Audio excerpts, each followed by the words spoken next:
Welcome to learning academy.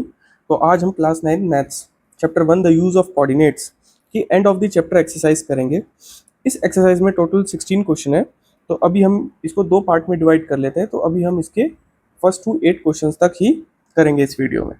तो चलिए शुरू करते हैं। Question number 1, what are the x coordinate and y coordinate at the point of intersection of two axes. देखो पहले question समझते हैं। क्वेश्चन में हमको बोला गया है कि एक्स और वाई के क्या कोऑर्डिनेट होंगे जहाँ पे भी दो एक्सेस इंटरसेक्ट करेंगी। तो देखिए दो एक्सेस होती हैं, ये एक्स एक्सिस हो गया, ठीक है, और ये वाई एक्सिस हो गया। जहाँ पे भी ये इंटरसेक्ट करती हैं, अब यहाँ पे इस पॉइंट पे इंटरसेक्ट कर रही है, जिस पॉइंट पे इंटरसेक्ट करती हैं उसको बोला जाता है ओरिजिन, ठीक है। जहाँ पे भी ये इंटरसेक्ट करती है वहाँ पे एक्स और वाई के कोऑर्डिनेट क्या होंगे। तो चलिए देखते हैं। एक्स और वाई के कोऑर्डिनेट वैसे यहाँ पे 0 0 होते हैं, पर मैं आपको बता देता हूँ 0 क्यों होते हैं। देखो ओरिजिन से अगर एक्स एक्सिस पर राइट वर्ड जाएंगे तो 1 2 पॉजिटिव नंबर आते हैं, 1 से स्टार्ट हो रहा है तो उससे पहले क्या होगा 0, ठीक है। एक्स एक्सिस से नेगेटिव साइड जाते हैं जब लेफ्ट वर्ड तो -1 -2, -1 से पहले क्या होगा 0। ऐसी वाई एक्सिस पे समझते हैं, जब हम वाई एक्सिस में अपवर्ड जाते हैं तो 1 2 3, ठीक है। तो 1 से पहले क्या होगा यहाँ पे 0। अगेन ऐसे डाउनवर्ड जाते हैं तो -1 -2, -1 से पहले 0। तो आपने देखा एक्स के भी कोऑर्डिनेट 0 है और वाई का भी कोऑर्डिनेट 0 है। तो हम यहाँ पे लिख देते हैं कोऑर्डिनेट्स क्या होंगे 0 एंड 0। यही तुम्हारा आंसर होगा। ये एक्स का कोऑर्डिनेट है और ये वाई का, ठीक है। चलिए मूव करते हैं नेक्स्ट क्वेश्चन पे। Question number 2, point W has x coordinate equals to -5। आगे बोला है can you predict the coordinate of point H which is on the line through W parallel to y axis, which quadrant can H lie in. तो सबसे पहले question को समझते हैं। Question में बोला है कि एक पॉइंट है डब्ल्यू और उसके एक्स कोऑर्डिनेट गिवन है हमको -5, ठीक है। अब इसमें एक और पॉइंट है पॉइंट एच, उसके कोऑर्डिनेट्स हमको फाइंड करने के लिए बोला है, प्रेडिक्ट करने के लिए बोला है, ठीक है। और जो एच पॉइंट है वो डब्ल्यू पॉइंट से होते हुए एक लाइन गुजर रही है जो कि पैरेलल है वाई एक्सिस के। तो हमको इसमें ये बताना है कि कौन से क्वाड्रेंट में एच लाई करेगा, ठीक है। तो सबसे पहले फिगर में देखते हैं। देखो point W has x coordinate equals to -5। तो हमारे यहाँ पे ये एक्स एक्सिस है और ये वाई एक्सिस है, ठीक है। एक पॉइंट डब्ल्यू है, उसका एक्स कोऑर्डिनेट गिवन है -5। देखो एक्स पे देखो -5 ही रहा, ठीक है। तो इसको मैं नाम देता हूँ फिगर के अकॉर्डिंग डब्ल्यू, ठीक है। इसमें आगे बोला गया है इसमें एक पॉइंट एच है which is on the line through W parallel to y axis. ये एक लाइन हम ड्रॉ कर देते हैं वाई एक्सिस के पैरेलल, ठीक है। और यहीं पे पॉइंट एच के कोऑर्डिनेट्स होंगे। कहीं पे भी कोऑर्डिनेट्स वो एच के हो सकते हैं, यहाँ भी हो सकते हैं, यहाँ भी हो सकते हैं, यहाँ भी, यहाँ भी, यहाँ भी, वो कहीं पे भी हो सकते हैं। सेकंड क्वाड्रेंट में भी हो सकते हैं और थर्ड क्वाड्रेंट में भी हो सकते हैं। अगर वो सेकंड क्वाड्रेंट में होंगे तो पॉजिटिव होंगे, थर्ड क्वाड्रेंट में होंगे तो नेगेटिव होंगे, ठीक है। तो एच के जब हमको कोऑर्डिनेट्स फाइंड करने हैं तो आपको एक चीज देखना पड़ेगा। तो एच जो है वो एक्स एक्सिस पे उसका कोऑर्डिनेट हमको गिवन है जो कि -5 है। तो डब्ल्यू पॉइंट पे लाई कर रहा है और डब्ल्यू पॉइंट पे क्या नंबर है -5, तो उसका एक्स का कोऑर्डिनेट हो गया। वाई का कोऑर्डिनेट हमको फाइंड करना है। तो वाई का कोऑर्डिनेट कहीं पे भी हो सकता है, वो पॉजिटिव सेकंड क्वाड्रेंट में भी हो सकता है और वो थर्ड क्वाड्रेंट में भी हो सकता है। तो यहाँ पे मैं लिख देता हूँ कि हो सकता है कि वाई का कोऑर्डिनेट कुछ भी हो और उसको मैं वाई एज्यूम कर लेता हूँ। तो एक्सप्लेनेशन में लिख देंगे कोऑर्डिनेट्स ऑफ पॉइंट एच, ठीक है। दो कोऑर्डिनेट होते हैं, एक एक्स कोऑर्डिनेट होता है, दूसरा वाई कोऑर्डिनेट होता है। तो यहाँ पे मेरा एक्स का कोऑर्डिनेट लिया है -5 और वाई का कोऑर्डिनेट वाई ही लिया है। यहाँ पे हम लिख देंगे where y is any real number. Y कोई भी एक रियल नंबर हो सकता है, ठीक है। अब हमको बोला है कि वो जो वैल्यू ऑफ एच है, कोऑर्डिनेट्स ऑफ एच है, वो सेकंड क्वाड्रेंट में लाई करेंगे या फिर वो थर्ड क्वाड्रेंट में लाई करेंगे। देखो अब ये ओरिजिन होता है जहाँ पे दोनों लाइन एक्स और वाई एक्सिस मीट करती हैं, ये ओरिजिन होता है ओ। अगर ओरिजिन से वाई की वैल्यू बड़ी है तो सेकंड क्वाड्रेंट में लाई करेगा। अगर ओरिजिन से वाई की वैल्यू छोटी है, छोटी मतलब वो माइनस में है, तो वो थर्ड क्वाड्रेंट में लाई करेगा, ठीक है। इसके एक्सप्लेनेशन लिख देते हैं। एक्सप्लेनेशन में हमने ये समझा था कि if value of y is greater than 0, अगर value of y greater than 0 है तो h लाई करेगा सेकंड क्वाड्रेंट में, और value of y is lesser than 0 तो h लाई करेगा थर्ड क्वाड्रेंट में। इस एक्सप्लेनेशन के साथ क्वेश्चन नंबर 2 हो जाता है हमारा कंप्लीट। अब मूव करते हैं क्वेश्चन नंबर 3 के लिए। Question number 3, consider the point R A M and P, इसके कोऑर्डिनेट्स भी गिवन है। If they are joined in the same order, और इनको इन्हीं ऑर्डर में ज्वाइन कर दिया जाए। आगे बोला है predict, now plot the point and verify your prediction. तो सबसे पहले पॉइंट्स को प्लॉट करते हैं। चलिए, तो सबसे पहले आर के देखते हैं। किसी भी पॉइंट में दो कोऑर्डिनेशन होते हैं, फर्स्ट होता है एक्स का, सेकंड होता है वाई का। तो देखिए आर पॉइंट में एक्स का कोऑर्डिनेट है 3 एंड वाई का है 0। ए में है दो कोऑर्डिनेट गिवन है, एक्स की वैल्यू यहाँ पे 0 है और वाई की वैल्यू -2 है। तो यहाँ पे मैं लिख देता हूँ ये ए पॉइंट है और ये पॉइंट आर है। ठीक है, नेक्स्ट पॉइंट हमको गिवन है एम, जिसमें एक्स की वैल्यू -5 है एंड वाई की वैल्यू -2 है, ये होगा एम। नेक्स्ट पॉइंट है पॉइंट पी, जिसमें एक्स की वैल्यू -5 एंड वाई की वैल्यू 2, ये यहाँ पे होगा पॉइंट पी। अब हमको बोला है they are joined in the same order, तो हम इसी ऑर्डर में इनको ज्वाइन कर देते हैं। पहले आर टू ए, ठीक है, फिर ए से एम को ज्वाइन कर देते हैं, एम से पी एंड पी टू ए, ये हमने इनको ज्वाइन कर दिया। इसका फर्स्ट क्वेश्चन क्या बोल रहा है, फर्स्ट पॉइंट इसका क्या बोला है, two sides of R A M P ram that are perpendicular to each other. कोई भी दो साइड बताइए रैम की जो परपेंडिकुलर हो एक दूसरे से। अब देखते हैं परपेंडिकुलर होता क्या है। परपेंडिकुलर होता है कोई भी दो स्ट्रेट लाइन जब एक दूसरे को इंटरसेक्ट करती हैं और वहाँ पे 90 डिग्री का एंगल फॉर्म होता है, उसको बोला जाता है परपेंडिकुलर। जैसे कि ऐसे, ऐसे, ऐसे, कैसे भी दो स्ट्रेट लाइन हो और वो 90 डिग्री का एंगल फॉर्म करे। परपेंडिकुलर को हम इस साइन से डिनोट करते हैं। तो आप इसमें देखिए कि आपको परपेंडिकुलर कहाँ पे नजर आ रहा है। देखिए line P M and line M A, ये दोनों स्ट्रेट लाइन है और ये मीट कर रही हैं आपस में और ये 90 डिग्री का एंगल यहाँ पे फॉर्म हो रहा है। तो मैं यहाँ पे लिख देता हूँ आंसर्स में P M perpendicular to M A. ठीक है, यही इसका आंसर था। नेक्स्ट क्वेश्चन देखते हैं, question number 2, one side of R A M P that is parallel to one of the axes. अब इसमें बोला है एक साइड ऐसी बताइए जो किसी भी एक्सेस के पैरेलल हो। ठीक है, तो पहले इसको इरेज कर लेते हैं। लाइन इरेज हो गया, इसको इरेज करते हैं। ठीक है, चलिए देखते हैं। अब इसमें मैं आपको बताना चाहता हूँ कि जो लाइन एम है, ठीक है, ये किसके पैरेलल है, एक्स एक्सिस के। और जो लाइन पी एम है ये किसके पैरेलल नजर आ रही है, वाई एक्सिस के। यस और नो। ठीक है, इसका आंसर्स लिख देते हैं। इसमें एक साइड पूछा है बट मैं यहाँ पे दोनों लिख रहा हूँ, आप कोई भी एक लिखिएगा।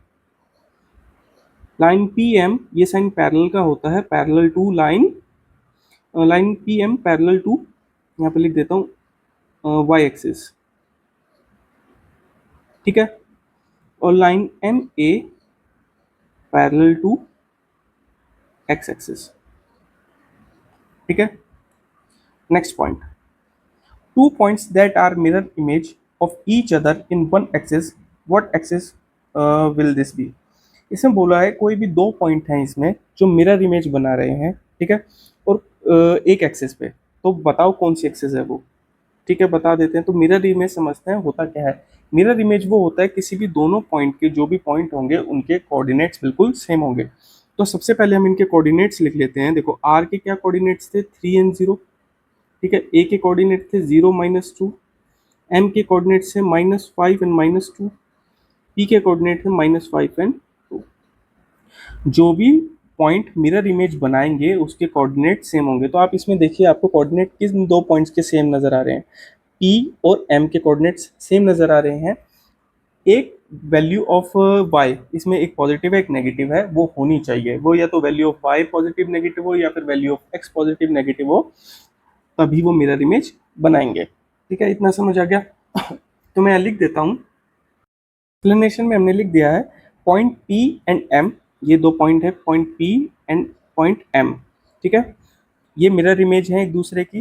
ठीक है, इसका आंसर हो गया सेकंड। इसी पार्ट में सेकंड क्वेश्चन पूछा था which axis will this be, कौन सी एक्सिस है।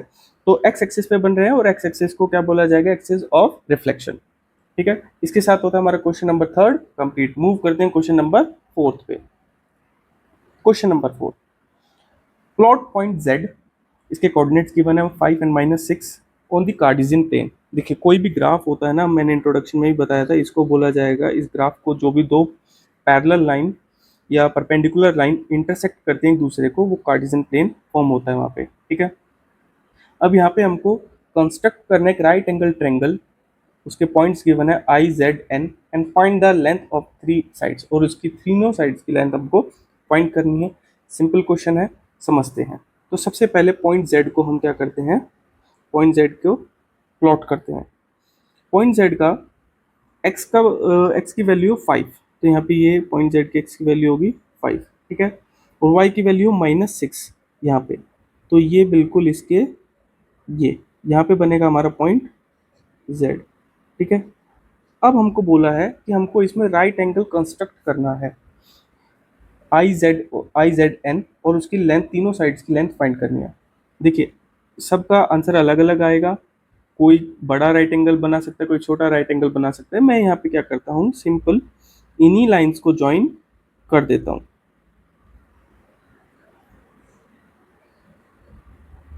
इन्हीं लाइंस को ज्वाइन करके राइट एंगल ट्रायंगल फॉर्म हो जाएगा,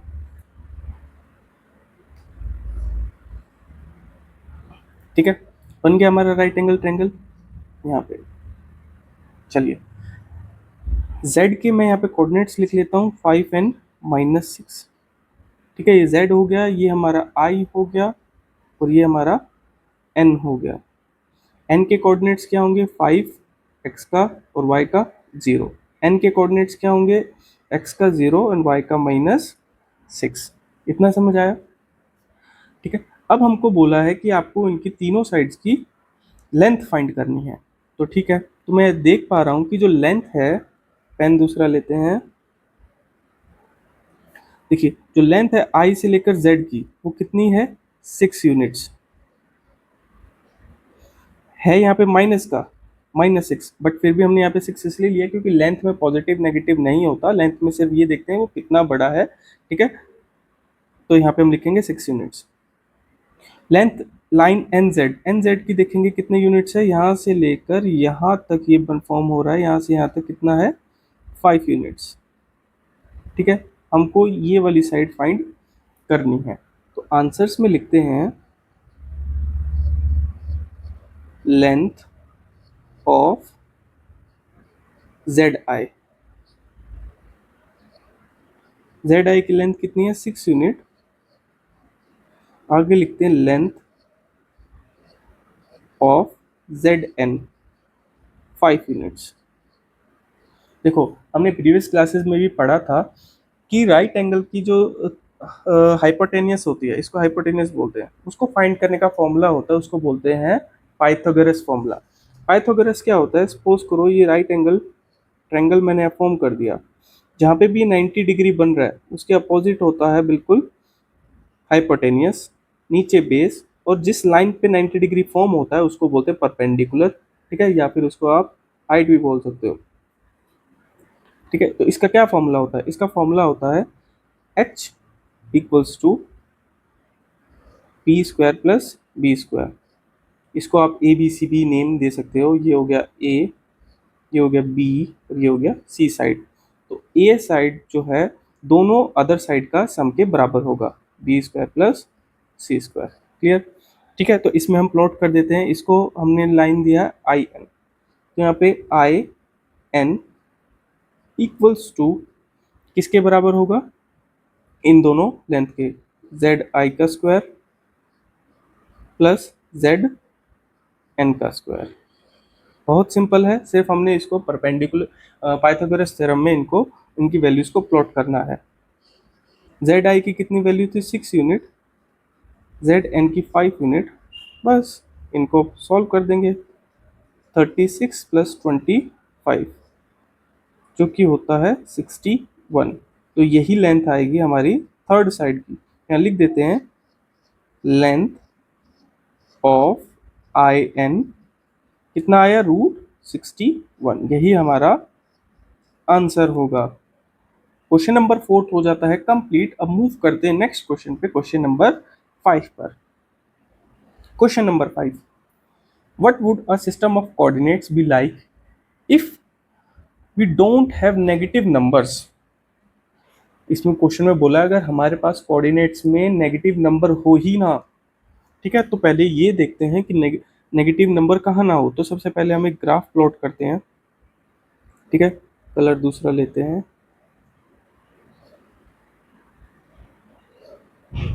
ठीक है। इसके 4 क्वाड्रेंट होते हैं, first, second, third and fourth. देखो फर्स्ट क्वाड्रेंट में पॉजिटिव होता है एक्स और वाई दोनों ही वैल्यू, सेकंड क्वाड्रेंट में एक्स की वैल्यू होती है नेगेटिव और वाई की वैल्यू होती है पॉजिटिव, थर्ड क्वाड्रेंट में दोनों एक्स और वाई की वैल्यू नेगेटिव होती है, फोर्थ क्वाड्रेंट में एक्स की वैल्यू पॉजिटिव होती है एंड वाई की वैल्यू नेगेटिव होती है, ठीक है। अब इन्होंने बोला है कि इस क्वेश्चन में जो कोऑर्डिनेट सिस्टम में नेगेटिव नंबर है ही नहीं, तो ये इस यहाँ पे नेगेटिव आ रहा है तो सेकंड क्वाड्रेंट में ना हो, यहाँ पे नेगेटिव है तो थर्ड क्वाड्रेंट भी ना हो, फोर्थ में भी नेगेटिव है तो फोर्थ क्वाड्रेंट भी ना हो, तो बचेगा क्या? तो देखते हैं, लेफ्ट ओवर में सिर्फ हमारे पास ये बचेगा जो कि क्वाड्रेंट 1 है, जिसमें एक्स और वाई की वैल्यू पॉजिटिव होती है, और ओरिजिन ओ बचेगा हमारे पास, ओरिजिन एंड क्वाड्रेंट 1। आगे बोला है would this system allow us to locate all the point on the 2D plane, तो अगर ऐसा करने से क्या हम 2D प्लेन पे सभी कोऑर्डिनेट्स को लोकेट कर सकते हैं? तो इसका आंसर सिंपली नो, क्योंकि ये पॉसिबल नहीं है कि आप नेगेटिव नंबर को सिर्फ क्वाड्रेंट 1 में प्लॉट कर पाओ, कि क्वाड्रेंट 1 में सिर्फ पॉजिटिव नंबर ही प्लॉट हो पाएंगे, नेगेटिव नंबर के लिए quadrant second, third and fourth भी नीडेड होगा। तो इसको लिख देते हैं एक्सप्लेनेशन में। एक्सप्लेनेशन में मैंने इसके लिख दिया है without negative numbers the coordinate system would only comprises positive value. Negative number अगर नहीं होंगे तो सिर्फ हमको कौन सी वैल्यू इसमें मिलेगी, सिर्फ पॉजिटिव वैल्यू ही इसमें मिलेगी, जो कि यहाँ पे मैंने बताया था, ठीक है। वो सिर्फ ओरिजिन रह जाएगा क्वाड्रेंट 1 में। सेकंड क्वेश्चन इसमें पूछा था would this system allow us to locate all the point on the 2D plane, तो इसका आंसर ये है नो, इट वुड, ये हमको अलाउ नहीं करेगा कि हम 2D प्लेन में सभी कोऑर्डिनेट्स को प्लॉट कर पाए। इसको मैंने अपनी लैंग्वेज में लिखा है, आप इसको अपनी लैंग्वेज में भी लिख सकते हैं, ठीक है। इसी के साथ हो जाता है क्वेश्चन नंबर 5 कंप्लीट। मूव करते हैं नेक्स्ट क्वेश्चन पे, जो कि question number 6। Question number 6, are the point M A G on a straight line on the same straight line, ठीक है। हमको बोला है कि ये एम, पॉइंट ए और पॉइंट जी ये एक सेम स्ट्रेट लाइन पे है, ठीक है। Suggest a method to check this without plotting and joining the point. इन्होंने बोला है कि कोई ऐसा मेथड हमको सजेस्ट करो जिससे ग्राफ पे बिना प्लॉट किए, बिना ज्वाइन किए पॉइंट्स को आप बता सको, प्रूव कर सको कि ये एक स्ट्रेट लाइन पर है। तो ठीक है, चलिए स्टार्ट करते हैं। सबसे पहले कोई भी पॉइंट, जब कोई भी पॉइंट मोर 3 पॉइंट या 3 से ज्यादा पॉइंट एक स्ट्रेट लाइन पे लाई करते हैं, उसको बोला जाता है कोलिनियर, ठीक है। कोलिनियर किसको बोला जाता है? 3 और more than 3 points lie on a same straight line, ठीक है, उसको कोलिनियर बोला जाता है। तो इसको प्रूफ हमको करके बताना है कि ये स्ट्रेट लाइन पे है या नहीं। तो सबसे पहले इसके कोऑर्डिनेट्स हम लिख लेते हैं एम। एम के कोऑर्डिनेट्स हमको गिवन है एक्स का -3 और वाई का -4। ए का कोऑर्डिनेट एक्स का भी 0 और वाई का भी 0। जी एक्स का 6 और वाई का 8, ठीक है, ये कोऑर्डिनेट्स हमको गिवन है। अब इसको फाइंड कैसे करेंगे? तो मैं इसको ऐसे समझते हैं, इसको रेड पेन से समझते हैं।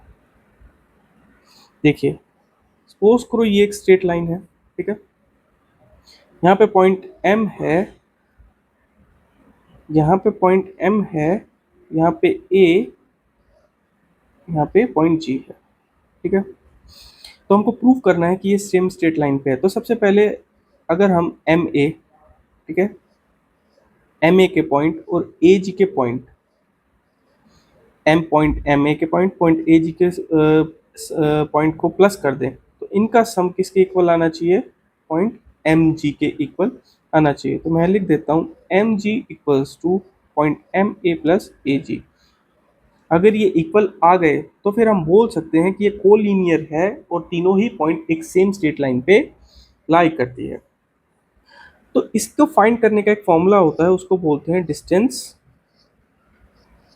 फॉर्मूला। ये इसी सेशन में 9 सेशन में ही आपको इंट्रोड्यूस हुआ है। तो ये फॉर्मूला क्या होता है, under root x2 minus x1 का square plus y2 minus y1 का स्क्वायर। ये डिस्टेंस फॉर्मूला है। इसी फॉर्मूले का यूज करके हम इन तीनों को फाइंड कर पाएंगे। ठीक है, तो सबसे पहले देखते हैं m एंड a। m की मैं यहाँ लिख देता हूँ कोऑर्डिनेट्स -3 और -4। a के कोऑर्डिनेट्स है 0 एंड 0। ठीक है, पेन दूसरा ले लेते हैं। अब यहाँ पे देखते हैं कि ये हमारा हो गया x2, ये y2, ये x1 और y1। फॉर्मूला में पुट करते हैं x2 -3 -0 का स्क्वायर प्लस -4 -0 का स्क्वायर अंडर रूट।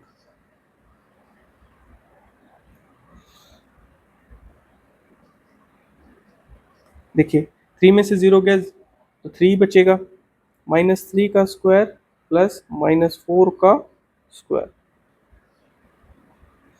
स्क्वायर होने की वजह से माइनस की वैल्यू पॉजिटिव हो जाएगी, तो ये हो जाएगी हमारी 9 + 16 जो कि होगा हमारा √25। जब ये इसको रूट में से बाहर निकलेगा, इसका स्क्वायर रूट क्या होगा, 5। तो 5 यूनिट्स इसका वैल्यू आएगी। ठीक है, 5 यूनिट्स। तो वैल्यू ऑफ किसकी निकाली थी हमने, M A. Value of M A is 5 units. ठीक है, यहाँ पे मैं लिख देता हूँ 5।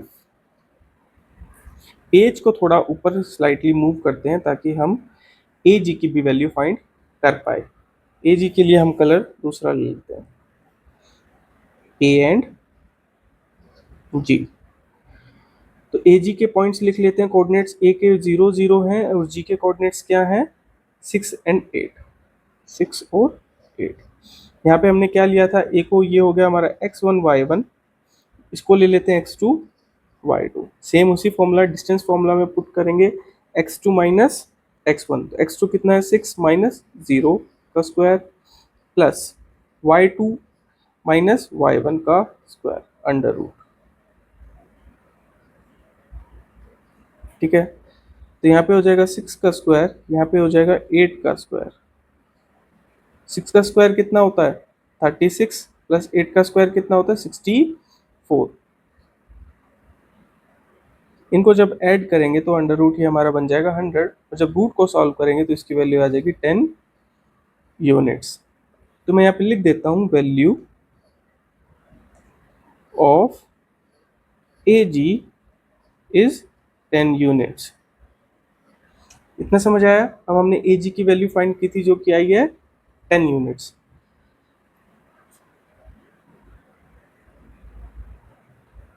एम जी इक्वल्स टू, हमको कैसे फाइंड करना था, ऐसे इस फॉर्मूला में पुट करना था, M G equals to M A plus A G plus A G. तो हमारी इसमें दो वैल्यू आ गई हैं, एक है 5 यूनिट्स और एक है 10 यूनिट्स। इसको हमको अभी फाइंड करना है, तो कर देते हैं एम जी की वैल्यू फाइंड। यहाँ लिख देते हैं एम, यहाँ लिख देते हैं जी। तो m की क्या वैल्यू थी, क्या कोऑर्डिनेट्स है m के, -3 एंड -4। -3 एंड -4। g के कोऑर्डिनेट्स हैं 6 और 8। इसको हम मान लेते हैं x1 y1, इसको मान लेते हैं x2 y2। Same distance formula में ही पुट करेंगे वैल्यूज को, x2 माइनस x1, 6 माइनस -3 का square plus y2 minus y1 -4 का होल स्क्वायर। देखिए इसको सॉल्व करेंगे तो ये हो जाएगा 6 + 3 9, और 9 का स्क्वायर हो जाएगा 81। वो नेक्स्ट पॉइंट में लिख देंगे, ये 12 का स्क्वायर। 81 + 12 का होता है 144। इनको ऐड कर लेते हैं। ऐड करने पे इनकी वैल्यू आएगी 5 2 1 125। 125 किसका स्क्वायर रूट होता है, 15 का, 15 यूनिट्स का। ठीक है, तो हम यहाँ लिख देते हैं हमारी वैल्यू ऑफ एम जी आई है, वैल्यू ऑफ एम जी कितनी आई है, 15 यूनिट्स। अब इसके अंदर हम पुट करेंगे, फिर देखते हैं कि हमारा जो आंसर है वो आ रहा है या नहीं आ रहा है। चलिए देखते हैं। एम जी इसके इक्वल है M A plus A G. तो एम जी की वैल्यू आई है 15 यूनिट्स और एम ए की 5 और ए जी की 10। तो 15 इज इक्वल टू 15 यूनिट्स, तो आंसर हमारा है yes, all 3 points are lie on a same straight line. ठीक है, इतना समझ आ गया। इसको मैं एक्सप्लेनेशन नीचे लिख देता हूँ, यहाँ पे इसकी एक्सप्लेनेशन लिख देता हूँ। All 3 points are lies on a same straight line. यही इसकी एक्सप्लेनेशन होगी और यही इसका आंसर होगा। इस क्वेश्चन के साथ हमारा क्वेश्चन नंबर 6 भी हो जाता है कंप्लीट। अब मूव करते हैं क्वेश्चन नंबर 7 की तरफ। Question number 7, use the method for problem 6 from problem 6। उसी मेथड का यूज करो जो मेथड आपने प्रॉब्लम 6 में यूज किया था, क्वेश्चन 6 में यूज किया था, और जो कि था डिस्टेंस फॉर्मूला। ठीक है, वही मेथड यूज करना है इसमें भी जो कि हमने क्वेश्चन नंबर 6 में यूज किया था। To check if the point R B and C. अब हमको इसमें चेक करना है, 3 पॉइंट गिवन है, R, point B and point C. क्या ये सेम स्ट्रेट लाइन पे लाई करते हैं, नहीं करते। Now plot both set of point and check your answer. आपको चेक करना है अपने आंसर्स को। ठीक है, तो इसको सबसे पहले आंसर्स करते हैं। यहाँ पे पहले हम लिख लेते हैं डिस्टेंस फॉर्मूला। क्या था distance formula? Under root x2 minus x1 का square plus y2 minus y1 का स्क्वायर। ठीक है, 3 पॉइंट गिवन है हमको। हमको ये चेक करना है सेम स्ट्रेट लाइन पे लाई करते हैं या नहीं करते। R, point B, point C. पहले इनको प्लस करेंगे आर बी को डिस्टेंस फॉर्मूला से, फिर इन इसको बी सी को सॉल्व करेंगे डिस्टेंस फॉर्मूला से। फिर ये देखेंगे कि sum of R B and B C equals है किसके? आर सी के। यही चेक करना है, तो चलिए करते हैं। सबसे पहले हम पॉइंट लेते हैं आर बी। आर बी की वैल्यू फाइंड करेंगे। ठीक है, तो आर के कोऑर्डिनेट्स हम लिख देते हैं -5 एंड -1, और बी के कोऑर्डिनेट्स लिख देते हैं, बी के कोऑर्डिनेट्स हैं -2 एंड -5। ठीक है, फॉर्मूला में पुट करते हैं, इसको और अच्छे से समझते हैं और अच्छे से इसको बड़ा बड़ा लिख लेते हैं। आर की कोऑर्डिनेट्स है -5, -1, और बी के कोऑर्डिनेट्स हमको गिवन है -2 एंड -5। इसको मैं x2 ले रहा हूँ, x2, y2, x1 and y1। ठीक है, प्रीवियस क्वेश्चन में ये लिया था। चलिए करते हैं, फॉर्मूला इनपुट करते हैं। x2 कितना है? -5, माइनस करेंगे x1 का स्क्वायर, प्लस y2 कितना है? -1, और इसमें माइनस कर देंगे y1 का स्क्वायर। तो ये होगा हमारा -5 प्लस 2 का स्क्वायर -1 प्लस 5 का होल स्क्वायर। तो ये हो जाएगा -3 का स्क्वायर, ये हो जाएगा 4 का स्क्वायर। 9 प्लस 16 कितना आ गया? 25। किसका स्क्वायर रूट होता है 25? 5 का, तो ये हो गया 5 यूनिट्स। ठीक है, तो मैं यहाँ लिख देता हूँ, हमारी आर बी आई है 5 यूनिट्स। ठीक है, यहाँ लिख देता हूँ 5। अब फाइंड करते हैं बी सी। सेम वही फॉर्मूला यूज करेंगे, डिस्टेंस फॉर्मूला। बी के मैं यहाँ पे कोऑर्डिनेट्स लिख देता हूँ -2 -5। सी के कोऑर्डिनेट्स लिख देता हूँ 4 -12, x2 y2 and x1 y1। Put करते हैं फॉर्मूला में, x2 माइनस x1, 4 का स्क्वायर, प्लस y2 -12 y1 का स्क्वायर। इसको 12 को ऐसे लिखते हैं, स्क्वायर रूट। सॉल्व करते हैं। ये हो जाएगा -6 का स्क्वायर प्लस ये हो जाएगा -5 प्लस 12 का स्क्वायर।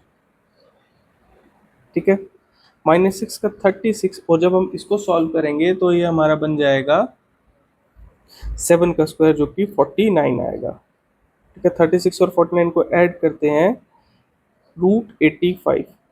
तो क्या 85 किसका स्क्वायर रूट होता है? 85 किसका स्क्वायर रूट नहीं होता, तो इसको √85 यूनिट्स ही लिख देते हैं।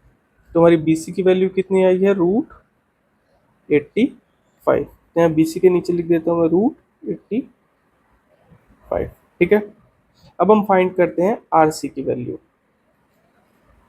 RC के लिए पेन लेते हैं दूसरा RC। देखिए R के क्या कोऑर्डिनेट्स हैं वो लिख लेते हैं। R के कोऑर्डिनेट्स हैं -5 एंड -1,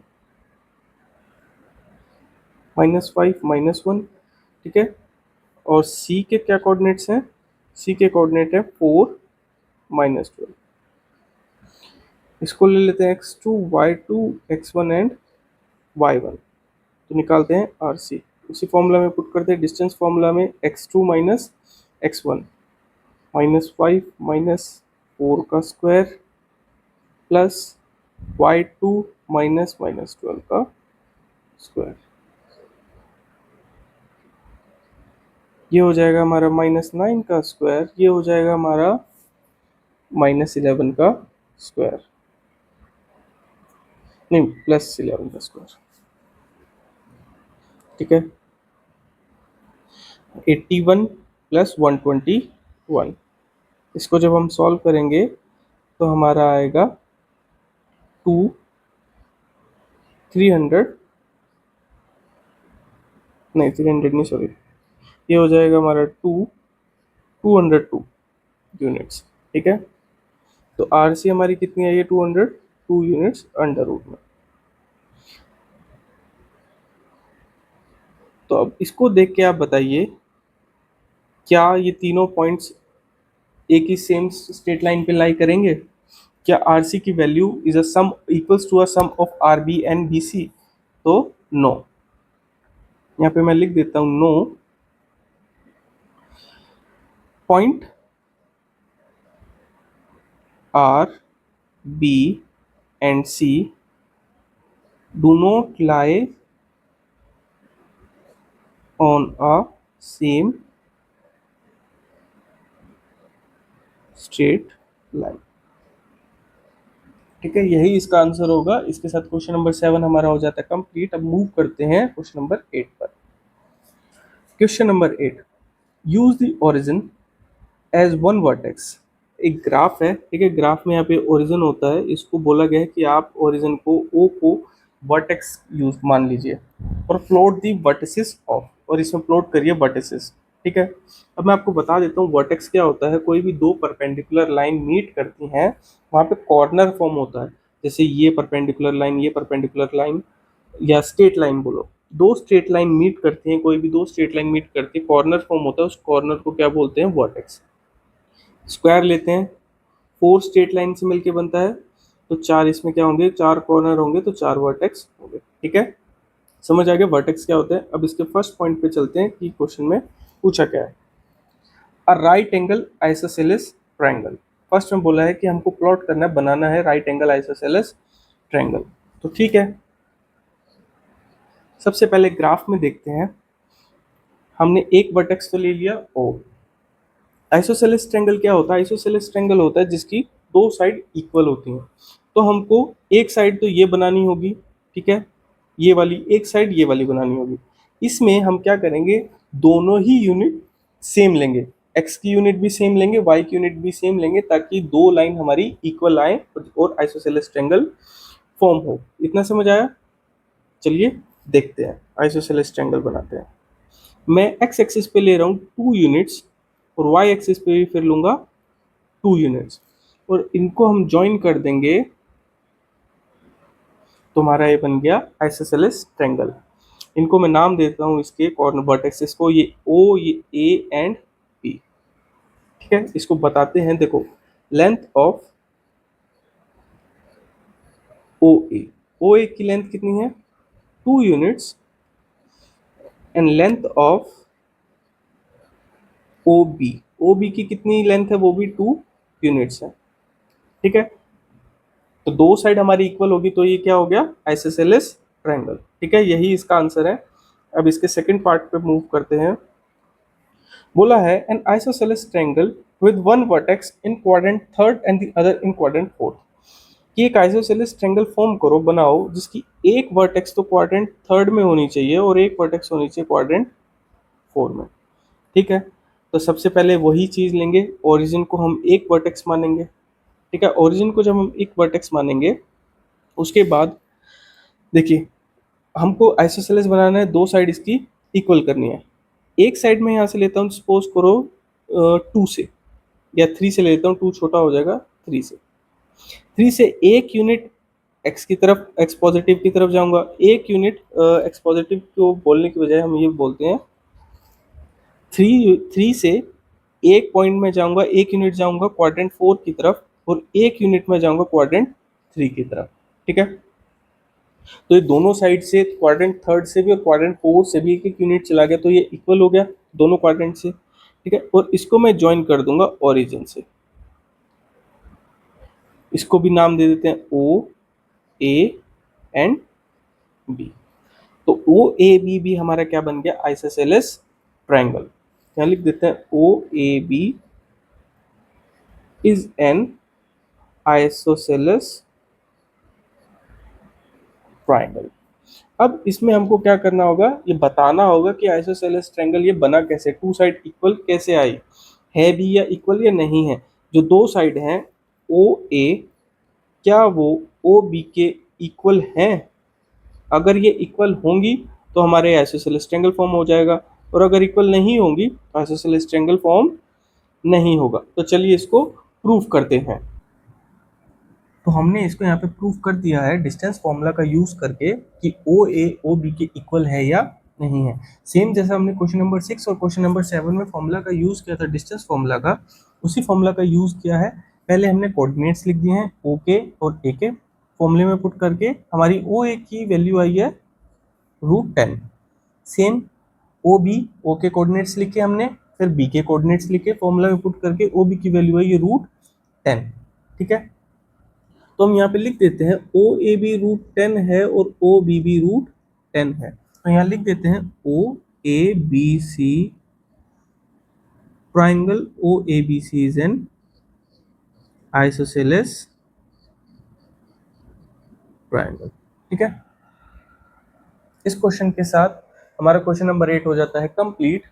इस वीडियो में क्वेश्चन नंबर 8 तक ही रखेंगे, नेक्स्ट वीडियो में question number 8 to question number 16 तक कंप्लीट करेंगे।